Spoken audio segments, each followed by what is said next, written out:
A Royal Commission into veteran suicide has demanded urgent, sweeping changes to prevent more servicemen and women from taking their own lives.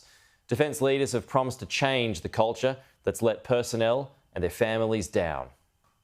More than 3 years in the making. Today we are announcing a Royal Commission into defence and veteran suicide. That commission delivers a damning assessment of defence leadership and successive governments. Many people simply turned a blind eye over many years and felt it was too hard. More than 1,600 ADF personnel took their own lives in the 14 years prior to this latest inquiry. Among them, Navy officer David Finney. His mother, Julianne, who fought to establish the Royal Commission, shedding a tear as its work is delivered to Parliament. This report is for David and the many others like him who have worn our nation's uniform.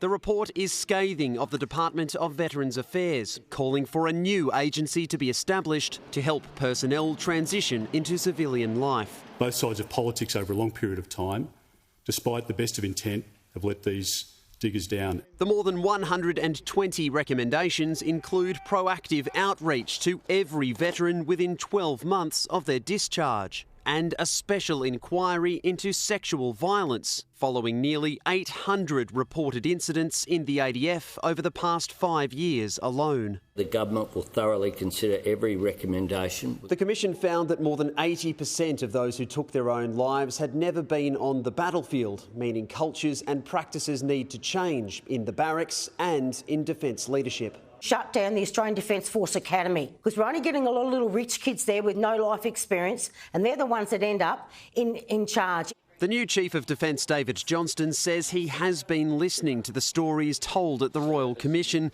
and is promising to change its culture for the better. Cameron Reddens, Sky News.